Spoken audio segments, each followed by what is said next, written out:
Okay, my let's keep it real people. I've been podcasting for over 15 years, and I know I get excited about my guests, but I'm really excited about Magie Cook being on. But before I bring her in, let me just tell you a teeny bit. I mean, this is just a teeny bit about Magie.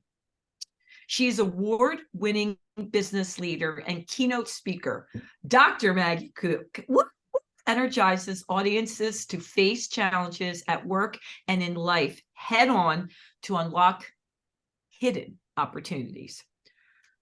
Oh my goodness, her presentations are the bomb. I got to see one of the presentations last year because she was at a Nobel event in Philly. Woo! You're going to want to book her if you know somebody. Oh my God. All right, let's get back to this. She motivates for sure. She inspires, and she helps you discover your inner strength to overcome obstacles with using mind optimization strategies.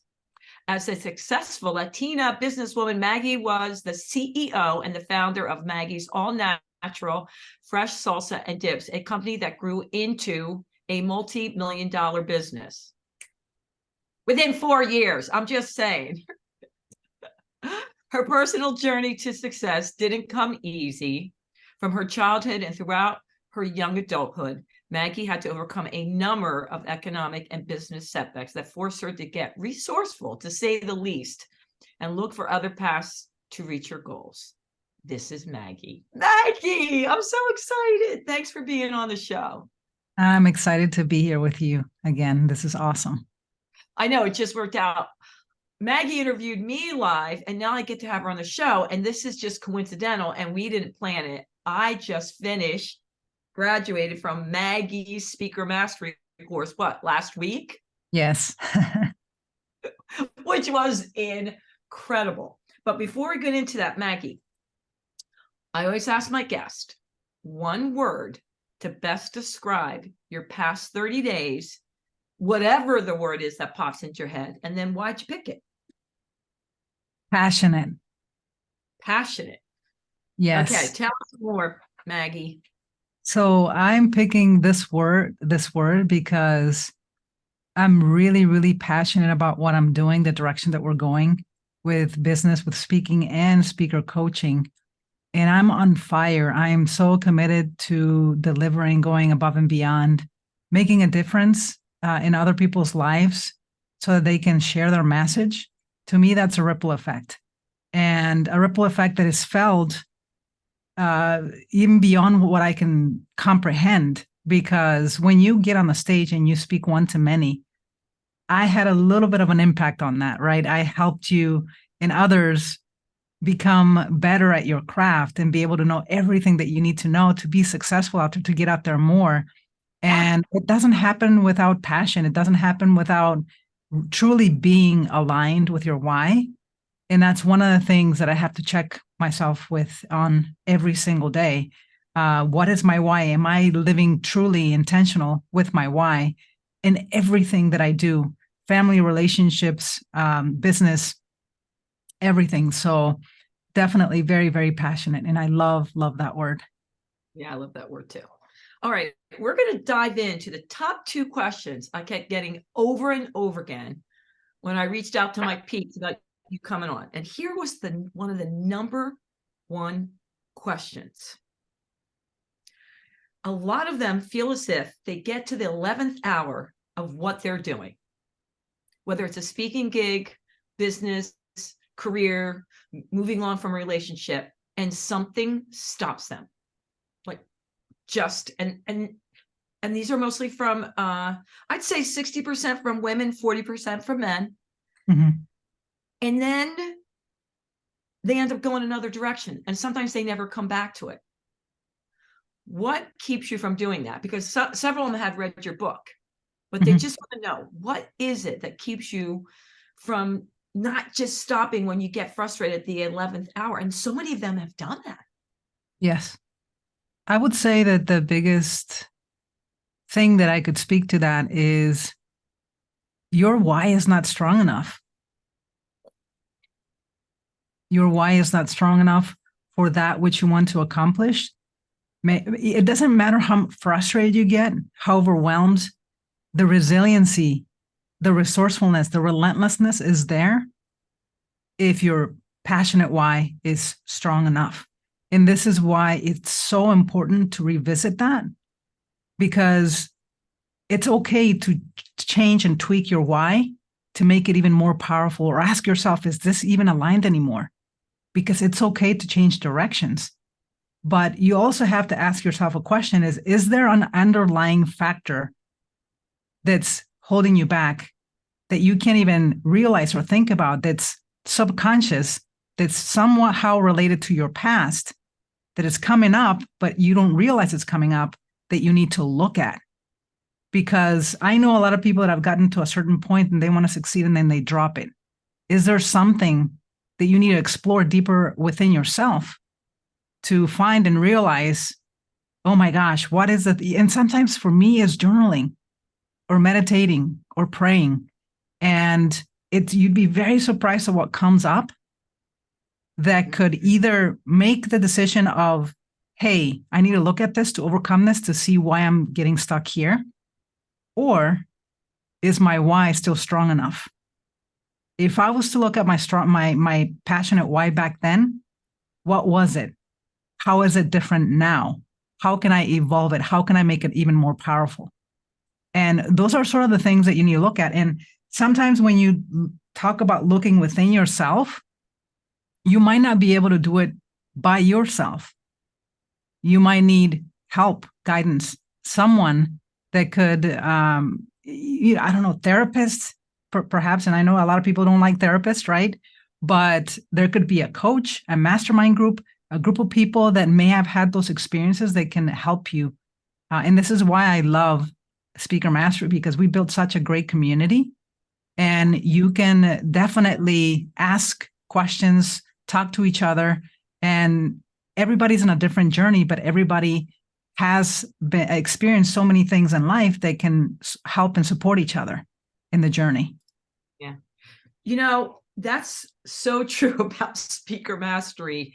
We really feel like we could ask Maggie anything or each other anything, but you really forced us to do that. You kept saying, if we do Voxer and if we would privately message you, you would say it with a question. You're like, no, put it to the group, because somebody else might have that same question. And you never made us feel like, well, why did you ask that? There's never a bad question. As a matter of fact, here's a fact. And I'm going to admit it because it's so true. The process of coaching you and Speaker Mastery Elite members has not only been a growing experience for you, but it's been for me too. Because I've learned things from your experiences. And I have other speakers that have graduated the first group that they've had experiences that I never had. And now we collectively know these things and we know how to deal with and tackle in the future if anything like this comes up, which I love. And this is the power of masterminding. Yeah. Well, you also, which is rare. Well, Maggie's just an incredible human being. She's the real deal, but we won't get too much into that right now. You really encourage others to help us. And you're like, oh, I didn't think of that. Like you'll say to somebody else in the group, oh, that's a great idea. Thank you, Janine. Thank you, Rachel. Thank you, Alicia. Thank you so much. And you'll say, oh, I might add that to the program. You know how many people do that run programs? Yes.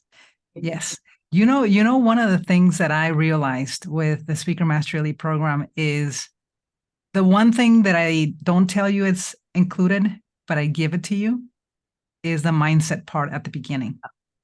Because a lot of every single person that's gone through the program has had an amazing breakthrough of something that was keeping them stuck from the past.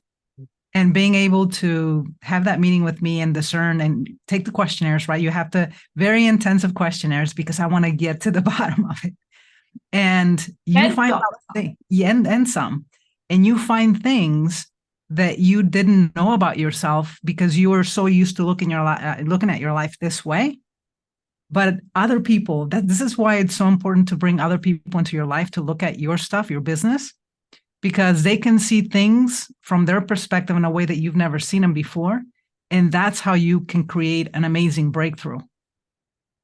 It's been mind-blowing, the experiences and the breakthroughs that I've seen, because there hasn't been one that's the same. Every person is so unique, and the journey has been amazing. The accountability calls, making sure that you're on track, all of that, the ask me anythings, the margaritas with Maggie. That was a throw-in. that was awesome. So yeah.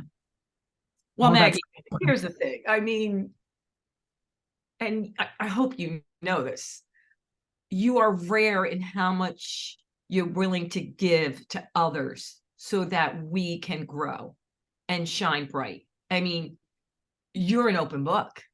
And if you can help us, you'll put us in another direction. Try this, try this, try this. I mean, there's nothing you wouldn't do. And then after we finish your course, you stay with us.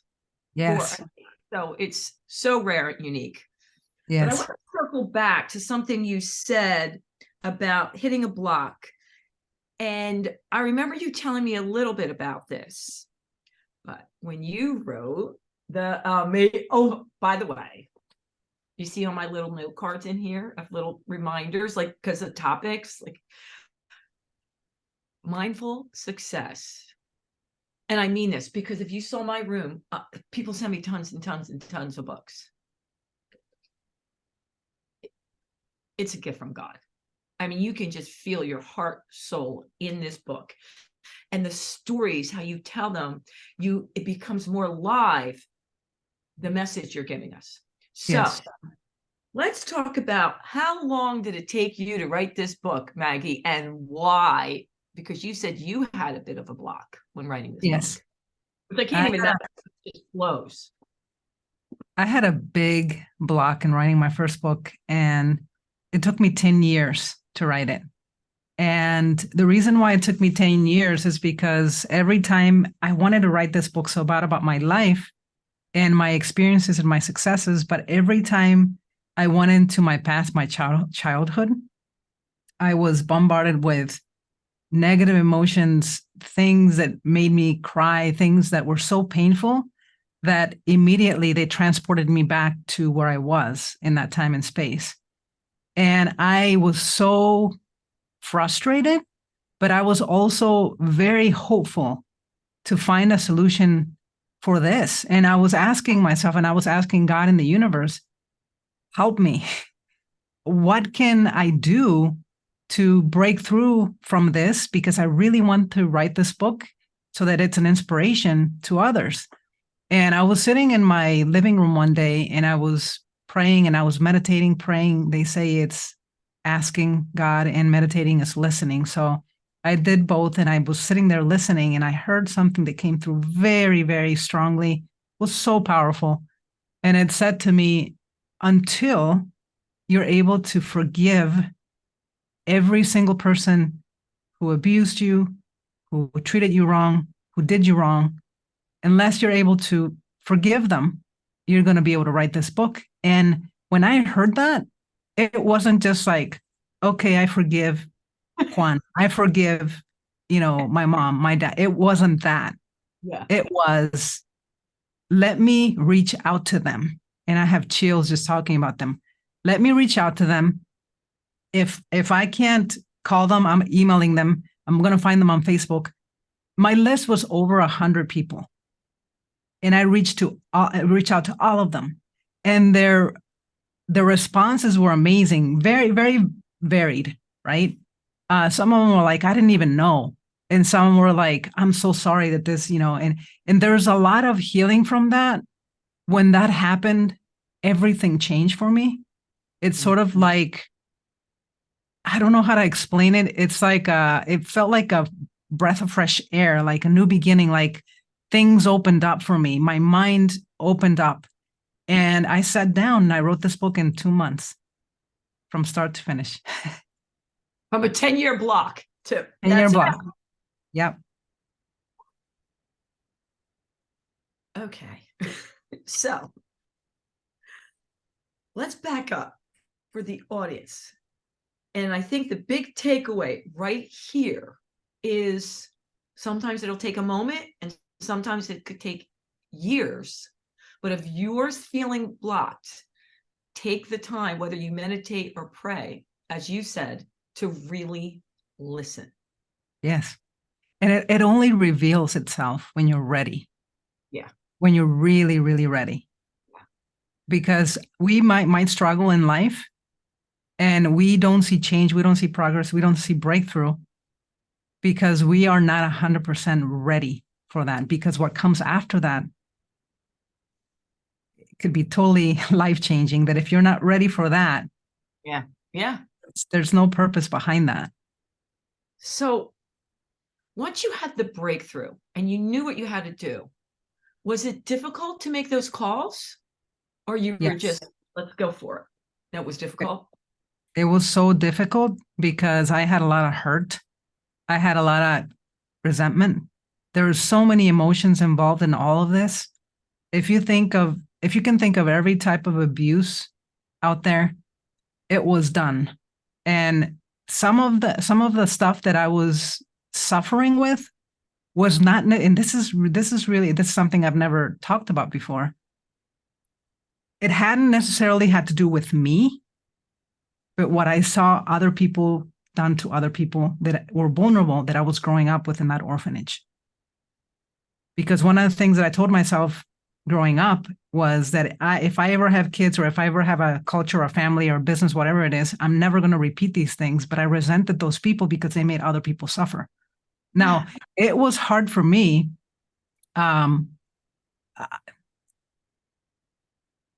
Suffering is a thing, right?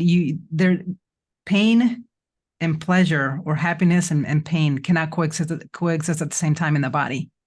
And but I have such a deep emotional persona, I don't know how you want to describe it, that I feel other people's pain. And when I saw other people being hurt, it hurt me more, as if it was them being hurt, like I was being hurt. And so it's been really interesting. I'm a very emotionally sensitive person that can feel other people. Yeah. And I had to learn how to channel suffering, because I didn't want to see a certain suffering even today and be taken back. So being able to manage that too, but forgiving, and really with the understanding that what I have control of is myself first, my emotions, everything. What's happening outside of me, it's happening for a reason and a purpose for somebody else to learn too. That was a big learning lesson for me. And I've learned, this is crazy amazing, I've learned that if somebody is struggling financially and I give them all the money in the world, I'm actually doing them a disservice, because they're not learning from that. Therefore, it's okay to struggle. As a matter of fact, I believe strongly that the more you struggle in life, the stronger you become in overcoming the things that can, stop you one day, but you have the strength to say, I've been here before, I've overcome this, I can do it again. And you only build that through resiliency, through going through hard times and overcoming adversity. So Maggie, that's actually, there's so much to unpack there, but I want to stay with the money and giving people money. Did you, I can speak for myself. Sometimes I probably gave it for the wrong reasons. I was feeling obligated or guilt. I wasn't giving from love. And you're right, it didn't work. Did you ever do that, or you knew right away not to do that? Oh no, I did it so many times. Yeah. And it's been recently. As a matter of fact, this year I've been thinking a lot about this. And when I see somebody struggling, I embrace their struggle, even if they don't know that I'm doing that for them. But I know that the moment that I do something to help them, I could cripple them. So the best way for me to help, the best thing that money can't buy, is what you can do through change right here, to really speaking to that. Because when somebody has the ability to change their mindset, their whole life begins to change. It doesn't have to do anything with money. But money is a powerful thing they can cripple people pretty easily. So, I used to feel bad, and if people gave me a service, I would overpay them for their service. And I saw that they were struggling, you too. And I stopped that with the recognition. There's, especially like when I see a struggling server that's serving food, but she's so good at serving, I'm like, she's doing it right. There's no reason to give her $100 tip for a $30 meal, right? Because, right. And I'm such a giver, I'm telling you, right and left. But you have to be careful with that. Yeah. You have to create boundaries for that, because you might feel good about giving, but when they use that money for misappropriation, then you feel really, really, really bad. And now you know that it wasn't for the greater purpose of empowering and enriching this person. What else could I do to touch their heart and their brain to teach them how to fish? Yeah. So that they can actually go out there and because that kind of thing, the knowledge is priceless. Money doesn't even have a price on that. Well, I'm taking notes, Maggie, just for myself personally, because you gave me a whole other way of thinking about how I don't have guilt when someone says, well, what? You're too good for us. Now you can't help us, blah, blah, blah, blah, blah, and I've seen it so many times. You just keep giving and it's never enough, and they're never. So let's go to the other big question I have for you, which you and I have spoken about this over and over again. And you talked about mindset, and you know how much I know that to be true. Like, that's the greatest gift you can help somebody with, to reset their mindset. But what if they're not ready and they're family members? Mm-hmm. And how do you not feel bad or guilty? You don't want to keep giving them money, but they're not there. And how do you prevent yourself? Let me quote this young man. We'll call him Billy Bob. I don't know how, ask Maggie. My dad has done so much for me, but I don't know how to help him. I believe he's an alcoholic. It eats me up. He doesn't have enough food. So I send money for food, but I don't think he's using it for food. Mm-hmm. So I start sending food, and now he won't talk to me because I won't send money. Mm-hmm. Ask her for advice. Mm-hmm. His name, we'll call him Billy Bob. Call him Billy Bob. This is awesome.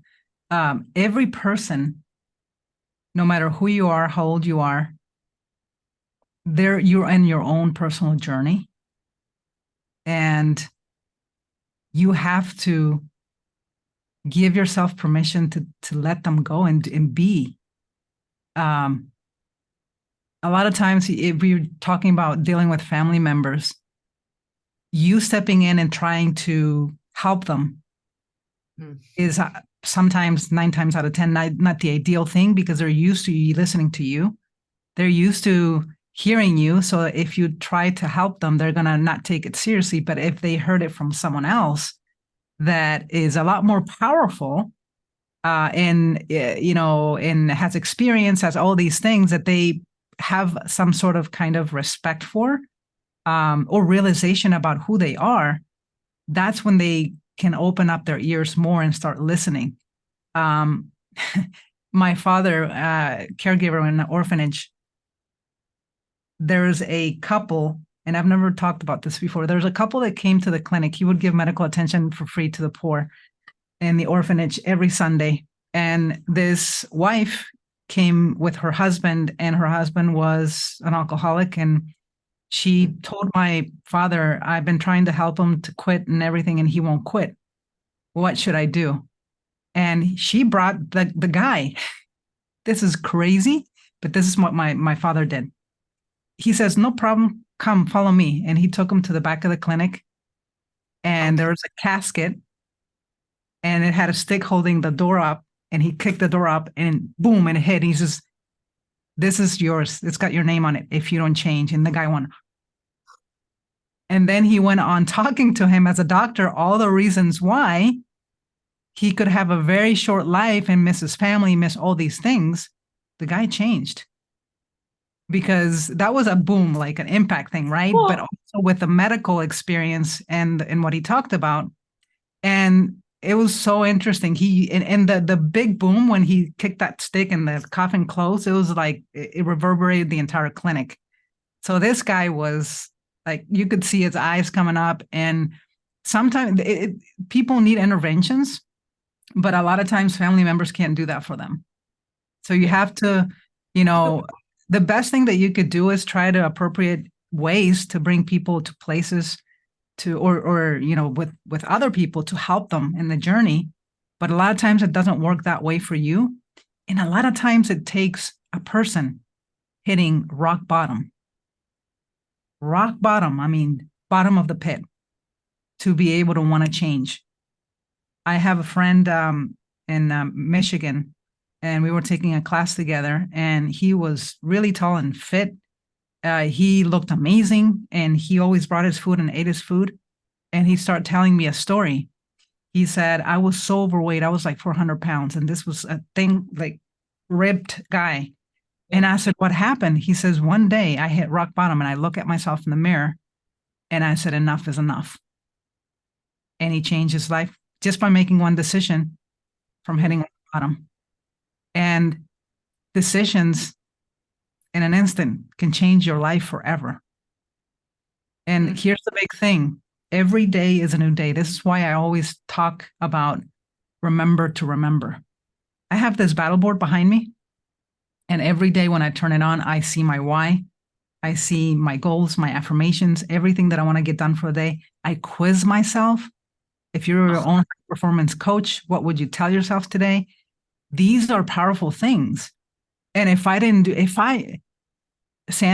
stopped doing my morning routines one day when I travel, if I don't do it one day when I come back, I've forgotten. Yeah. And so you have to remember and approach it with love, joy, passion, because I know that every time I do my morning routine, it's just going to make me feel so amazing the rest of the day. That is taking control of my life, not letting life control me. And unfortunately, with everything that we have going on in the world, there's a lot of things that you can watch and see and hear, and it takes over your world, and now you've let the world control you. The point is, we all have a choice, and we have our bodies, our minds, our subconscious, our hearts, and we have that choice to decide how we're going to feel today, how we're going to live the day, because this time in space right now, as I'm speaking, is going to be fleeting. It's going to be gone. So this time right now is the most important time. And the question is, am I living intentionally? And I just want to say something. Are you wearing your intentional ring intention? She's wearing her ring intention. See, that's a perfect thing. That's an awesome thing that we give our Speaker Mastery members, because it keeps you intentional. You move it to another finger. You remember to remember, right? That word of the day. Yeah. And it's so powerful. And this is what we need to do. It's like one emotion, one pain, one sadness. It can spiral you down, or you can choose to say, I got this. I can, in spite of the circumstances. There's this young woman, she's in her 30s, and she's a mother of 4. And she said she came down the steps 2 weeks ago and was like, hey, she wakes up happy, and her husband said to her, how can you be so happy with all that's going on in the world? That's kind of selfish. Mm-hmm. She said, Maggie, I know I should have had a good response, but I didn't. What would you say to that? I had a similar experience when I was growing when I was growing my salsa company. I would come in so joyful to the production, to the office every single day. And I was joyful. I got my team together. We did push-ups together to get them going. Then we did affirmations. We did all kinds of stuff. And my office manager said to me one day, and she said it with this expression on her face, why are you so positive? It's like, why? Like, you shouldn't be so positive like that. It was like a judgment call for me. And immediately it stopped me. I had to think about it. I had to go away in my office and be like, oh my gosh, like it's a bad thing. Yeah. Well, Yeah. my answer to her is don't let other people sway you from your joy. She didn't understand. She turned off my joy. She turned off my passion, my fire. Yeah. And when I realized that, I decided this person is probably not the right person to be in my life.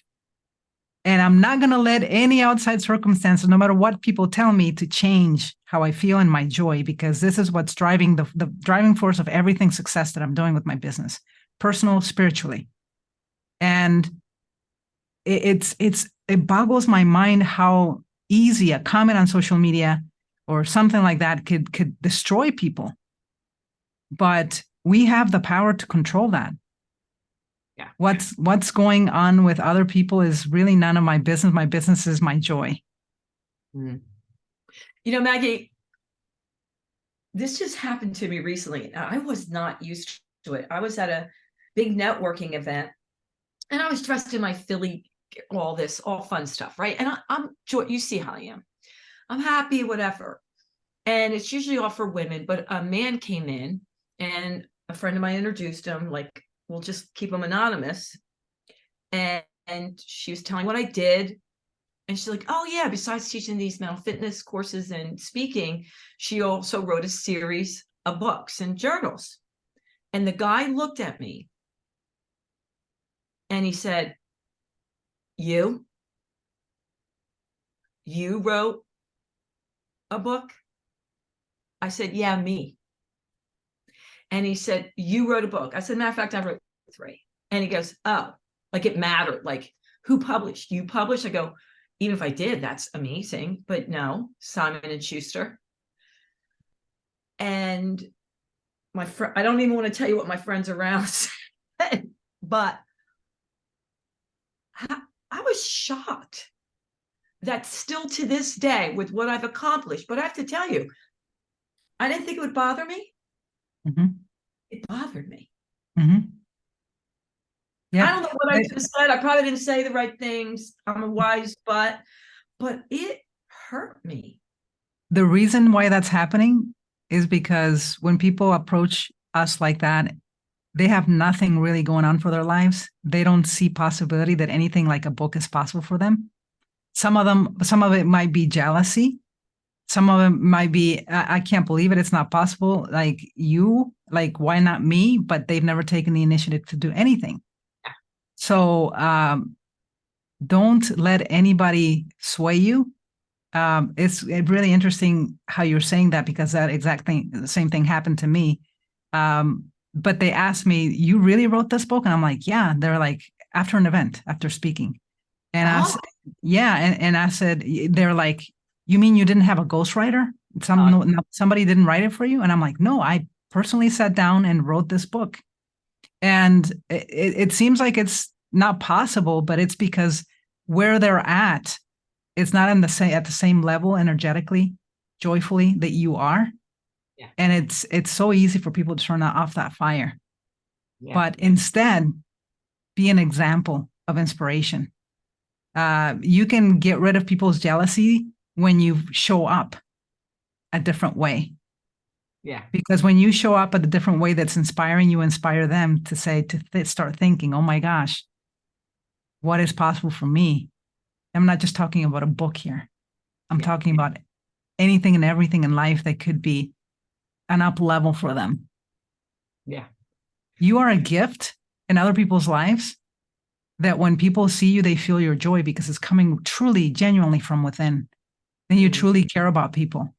And when people sense and feel that, even if they have something negative to say or do, just because that's what their life is, gotcha, you begin to change them.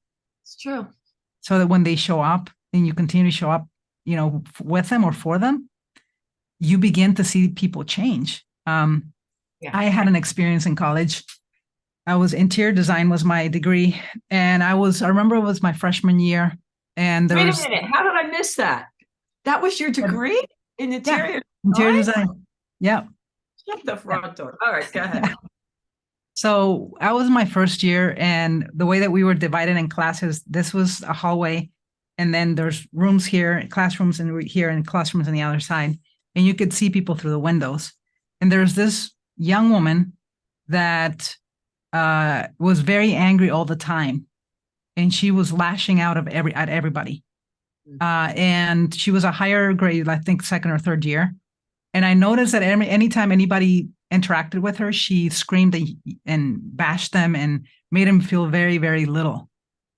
And most of the time, what would happen was that they would respond equally or higher in, anger and stuff like that. Yeah. So I said to myself, because I saw it happen a lot, it's going to happen to me someday. So what am I going to do? How am I going to prepare for this person? So the day came, I interacted with her, and it was purely nice. She lashed out at me, screamed at me, belittled me, everything. And I looked at her and I smiled and I said, it's okay. And I can't remember what I said to her, but I was so kind to her that the reaction that she was expecting from me was the opposite of what I gave her, that she didn't know what to do with that. She was stopped in her tracks. She didn't know how to respond at all. When that happened, she went away. And when we interacted again, she was as kind as you could ever think. And people would ask me, what happened? How come she's like this with you, but with us, she's like that? And it's how you show up. Yeah. Yeah. I can't believe that's so good, though, that you prepared. You're like, okay, well, she's going to hit me sooner or later. So think ahead of what you want to do. I love that. Yes. All right, Maggie, I have so many bookmarks in this book, and you are a fabulous storyteller. And there's so many that you just have to get the book. So that's just a given. But I want to go to one of the segments where you talk about this a lot, and how you were choosing happiness, even in horrific situations. How, as a child, did you know to do that? I mean, because I don't know what age you were when you started saying that to yourself, because I think there are up to 200 kids in the orphanage. Yes. Mm-hmm. I would ask the same question to you, Sandy. I know, but this is about you. Okay, because this is like, you've lived the same life, and it all comes down to this. We all have a choice to choose how we're going to feel, no matter the circumstances. I lived in this cave in the orphanage, right? You see it in my story video. I mean, everything's there. And my biggest thing that got me out of the life and the reality of the situation was the hope for something better. But I also used my mind to see myself in a happier place, to envision myself, future cast myself as a super successful person. And I knew that my attitude was going to get me there, even though I had to wait 18 freaking years to come out of that orphanage. To me, I could have easily seen that experience as a jail, because you can't leave. But instead is, what is it that I can learn from this experience? But also, what is it that I can tap into? Because we are all capable of tapping into something bigger than ourselves. They can guide us, give us information. I mean, these are the things. I started meditating in this cave without knowing I was meditating. I was writing my goals. I was future casting myself. I was visioning stuff that I never read until I read in books when I came to America, because there's all kinds of self-help books, but we all have access to this stuff. And sometimes people are like, well, how come this? How come that? How did you do that? And for me, the most powerful thing and sacred thing for me in my entire life has been the ability to quiet my mind when I'm struggling. Or even if I have a problem that I can't figure out, I will take it with me to bed. And I will ask before I go to sleep, can you please give me some answers? And I'll keep a notepad by my bedside, and I will wake up like this in the middle of the night, and I'll write it down. Oh. and I go back to sleep, because if I didn't have that notepad, I wouldn't be able to sleep the rest of the night, because I'd be like getting up and trying to, but you'd be very surprised that if you ask for things, for solutions, for people, places, circumstances to show up, they show up, but you have to be ready, and your why, your focus. There's a reason why we want things in life, and it's very much tied up to the ultimate outcome that we want to see, how we want to see ourselves in the future. It's about how often you hold that in mind and how powerful it becomes, that it can change. Even though today, like let's say today I decided to change, the progress of today might not suffice the whole picture of what I want to accomplish, but today is just that one piece of the puzzle of the things that I need to look at that will move me towards that direction. And you can't accomplish a lot if you don't have a positive, optimist mind, a grateful mind, a gratitude mind. If you're not kind with people, because if you're not kind with people, that means you're not kind with yourself. Everything that you are and you do is an emanation of who you are truly inside from deep within. And the reactions from the world, whatever the world is throwing at you, you don't have to react to it like that person in college. You have a choice. And then you can ask yourself, why? I want to know why. Can you tell me? Meditate. Why did this happen? What is it that I need to learn? And it completely changes the way that you look at things and the way that you look at the world. And all of a sudden, you don't look at a world of pessimism, of a world of war, a hunger, a poverty, of abuse. You look at the world where you are now as a beacon of hope and light, that you can be and do something bigger than yourself, to be able to be that inspiration, because you're that light that can begin to light up the darkness in other people's worlds. And that is a gift. And that is a powerful why to existing. You know, Maggie, I just love you, but you're aware that I work with high school kids, and I'm going in and working with programs, high-risk kids. And I was meeting with some of the therapists and psychiatrists and teachers, and I was telling them about you and that you might be willing to pop in virtually. And they said, ask Maggie if she has any advice to help these kids not stay in victim mode, because their biggest thing they feel is, yes, they're very supportive of these kids, but when they graduate high school, that they're not going to succeed because they still, which we understand, feel sorry for themselves, bad for themselves. Like, if you knew my life, and they stay in that victim mode, how do you get through to them? Because they haven't figured it out. Where you start out in life does not define where you end. Where you start in life doesn't define where you end. And it's part of being in that neighborhood. It's part of being in that family situation that all they see is this lack or this sorrow and all these things. But graduating is an opportunity to carry on in the world, to be and do something different, something bigger, something new, something that your parents weren't able to achieve, something that your siblings weren't able to achieve. And you have the power to create all that, and it starts right here. The way that you see yourself. The way that you see yourself is just a projection of what you could become in the future. I love that. I love that, Maggie. All right, I want to skip ahead because I've never heard anyone refer to this. About on page 66, the mind. You know, I love studying the mind. Talk about the conscious mind. You say is spirit. I've never heard this. And the subconscious mind is your soul. Oh my goodness. Like, why? I've never, I mean, I know about the conscious mind, subconscious mind, but why do you equate one to one and one to the other? So the conscious mind is the spirit. The subconscious mind is the soul.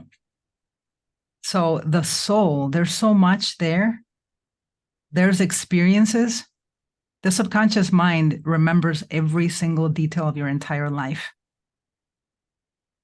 That is the soul. This is why when traumatic events happen to you and become triggers and something triggers you, you have to go back and say, why did this happen? Is it related to something in the past? Mm-hmm.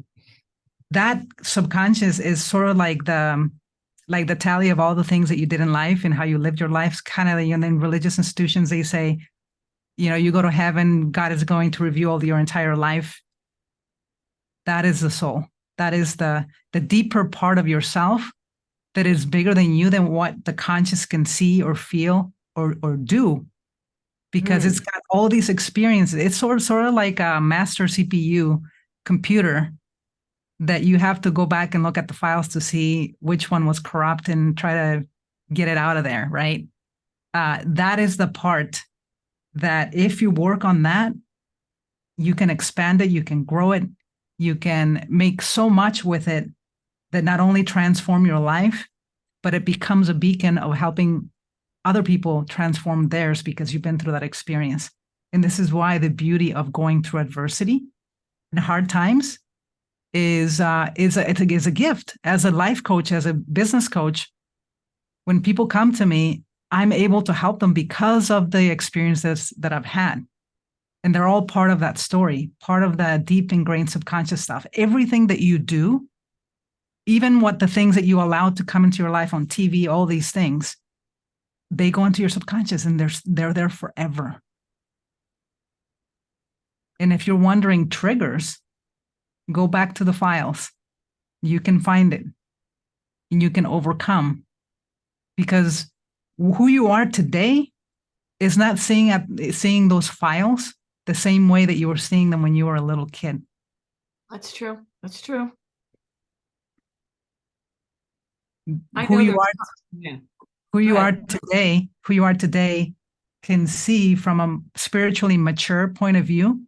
They can actually solve and change things so that they don't happen again. Because a lot of 9 times out of 10, when I get people that I coach, and they're stuck with something in life or business, has nothing to do with their business, has everything to do with something that happened in the past that either said, okay, I get to this much success and everything changes, it stops. Why? That was the truth with me. But I saw that the patterns came from my parents, what I saw from my caregivers. Yeah. And when I chose to change that, everything changes, because you learn so much from observing others that you don't realize you're actually imprinting that in your subconscious mind, in your soul. And you take it with you, and you can take it forever. If you were to work on yourself every single day for the rest of your life on just your soul, your subconscious part of it, you would never finish your work, because there's so many experiences. But what's important is to focus on joy, focus on the things that you can control, which is this, and grow from the experiences of overcoming those things that were stopping you then, that you know you can overcome now. I always tell myself I'm going to cycle in, cycle out a lot of times. Keep coming in, coming out, work on something else. All right, Maggie, because this is the big one.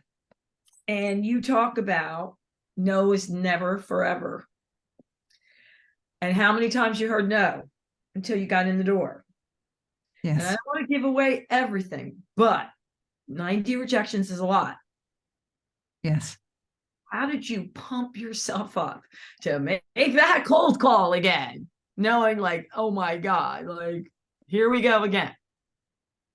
And no, it's just a step closer to the first yes. And the yes could be a big, big yes. When I went out and reached out to all these supermarkets and 90 rejected me, I had to make a decision, because I was passionate. I knew my why. I knew what I wanted to do. And I had to make that decision. And with that decision comes, when something stops you in life, what are you going to do? Are you going to just drop everything? Are you going to try to go through that wall? I'll bring a sledgehammer. Are you going to try to go over it, under it, whichever way that you can?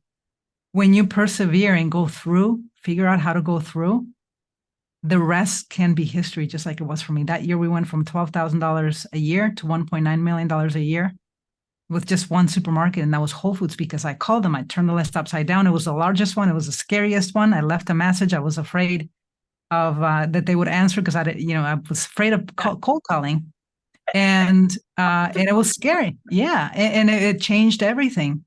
And sometimes you just need that one yes. Back then, there was hardly any salsa companies, fresh salsa companies. And if I would have given up, I would have lost all this opportunity. Because right now, to get into the market, it's so saturated because people love fresh salsa now, right? And if I would have missed my angels, I wouldn't have had the success, the opportunity to be an impact and an inspiration. Because with my products came the story, because I told the supermarkets wanted me to tell my story in the container, so I did. And I would say, it's so easy to stop short of gold. Somebody else will get it. Yeah. When you have an idea, have the courage, baby steps of courage, I say that, to keep moving forward. There's never a no if you passionately know your true sense of purpose and why behind that. Sometime the breakthrough is going to happen. I don't care what it is. I can tell you that because I lived it. I've experienced it.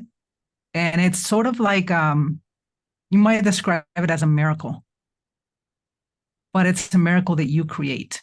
Yeah. And it's a miracle that you have the power to create. Oh, Maggie, I could talk to you for hours. You have months of podcast interviews here, and to inspire so many. But we're running out of time, and I just want to switch gears here and talk about, you went from that to speaking on massive stages. What happened? You're like, I want to do some keynotes. Because yeah, a lot happened. I was asked to give talks when I started becoming successful with my business. And I'm such an introvert. I was always afraid of speaking publicly on stages. But because the request came so strong, especially after being in the news, I started speaking, but I had no idea what I was doing. And I was shaking. I was afraid. I was on a stage and I was doing all this stuff. But it wasn't until I sold my company to Campbell's Soup that I realized that you could get paid to speak. And I began the journey then to learn everything that I could possibly learn about getting on a stage, getting hired to pay to speak. And it was a process, a journey, just like you've learned with Speaker Mastery, of perseverance, but also creating the things that you need to have that brand perceived value, the know, like, and trust, the topics, the website, the story video, speaker reels, all that stuff. I realized how powerful it was. The moment that you say my fee is 10K or 20K or 40K, they're going to always say this what she say in her fee match how she's showing up. Website, story video, topics, even how you're dressed. Does it match? And that is brand perceived value too. Yeah. Yeah. So you've been speaking a lot lately. Yes. Can you tell us about one you've done recently? The one that I did. Oh, I'm sorry. Go ahead. No, that's okay. I was going to say that you had the most fun with, like, the most. Okay. Okay, this was the most fun. Like the people, crowd, the audience, everything. Yes, I would say my most fun ones are my most recent ones, because every time I speak, I always look for ways to improve so that I can make an impact. The last one that I spoken was last week was in Chicago for an organization called Chicago Braven, and they're a nonprofit. They help minority students, especially those who are first generation, which means that their parents didn't go to school. Oh. They help them with a lot of resources and also how to transition from school to real life situations. and I had a blast with them. It's the first time that somebody told me that I was a how do you say, somebody that makes people laugh a lot? Comedian? Yeah, because I yeah, I got my funny out and I made them cry, but I made them laugh so hard. And yeah, they said you're a comedian, and it's the first time that I heard it, and I loved. Yeah, I've applied more funny to my talks, to, because you have to do that, right? You can't end on a sad note. No. And it was so fun. I even got my cartoon voice out during the. Woo! So it's recorded. I can't wait to watch it, but it was so much fun. I think that a gig becomes so much more fun when you are more prepared. The more prepared you are to give that, even if it's customized, the more joy you're going to have, the more expression, the more. Because one of the things that I do when I'm on stage, I always ask the universe, God, to always give me serendipitous moments where I can react, or if something happens in the audience that I could, how do you say, run with it and talk about it and make a joke out of it or something like that. Improv. Yeah, And that is, yeah, it's spontaneous. Yeah, it's so important. And that alone has allowed me to come more out of my shell. And I often say to myself, oh my gosh, I did that. Yeah. I did my cartoon voice with C-level executives from a food distributing company, and they all laughed. And I was like, I did that. But they all laughed. I'm like, okay, it's okay to do that. You Yeah. have to express yourself genuinely. When you do, there's the opportunity to connect with your audience. This is such a heightened level that it can make a change. So what are you going to do in the next year? What do you want to do with your company, with your books, with your speaking engagements? What are you going to focus on, or all of it? Oh my gosh, we could sit here for another hour to talk about those things. But there's she doesn't stop. She doesn't stop. I know you don't. You're always going. You're always moving forward, which I love. Yes, there's always big projects and big things to do. The important thing is, what is the one project that I really want to focus on to make it a great success, and then focus on it. Because one of the things that can be very easy to get derailed is when you say you want to do all these things and then you don't really focus 100% on one and make it successful, and you spread yourself thin, and then you don't get anything done. So pick one thing. My goal right now is speaker mastery, is to be able to grow it in big ways, to be able to help more people, by streamlining the processes, making it better, focusing on community, making sure, like, one of the awesome things that I love about the work that I've done with you guys, and you still have a whole year with me from the start of the program, because I want to make sure that I'm there for you. Ask me anything on Fridays, to make sure that if there's any questions, that I'm able to support you, and I share my journeys with you guys too. If I speak at an event, hey, this is what I learned, all this stuff. So that is a part of the joy. And I think that I've done so much with speaking, but I'm still learning and growing every single time. And it's it feels like it makes me come alive. And it's part of my purpose, my intention, and my why. A big focus. That's a big focus. The other second big focus that I could share with you is I'm focusing more this year on my mental health. I'm talking about mental performance and health, because I've come to realize that you cannot be the powerful spiritual being that you want to be if your health is not taken care of. If my brain's not performing well, I won't be able to function. I won't be able to remember my talking points. I could have panic attack. I mean, I've had those before, right? But it's so important. I've started taking care of that recently, and I realized that my last several events completely changed, because by the time that we get to Q&A, I'm exhausted. My brain, like, when people are asking me questions, I'm trying, like, to really listen, because I feel like the question is going to go way out of my completely different. And it's when you start taking care of yourself. When you take care of yourself, you are injecting energy, powerful spirituality, positiveness, into your life, and that gives you the power to be able to make an impact and such a higher level that the way that you show up is going to really inspire others to change because of that level of energy that you show up with. Oh, Maggie, how lucky I am that I met you. We need to go, unfortunately, wrap up. But before we do, how can they find you? I know you're all over, but I want to know everything. And where can they get your book? How can Yes. they speaking engagements? How can they work with you? Your coaching, your mastery classes. Yes. You can just go to one place, and that is MagieCook.com. It's Maggie with one G. All my social media is there. Everything is there.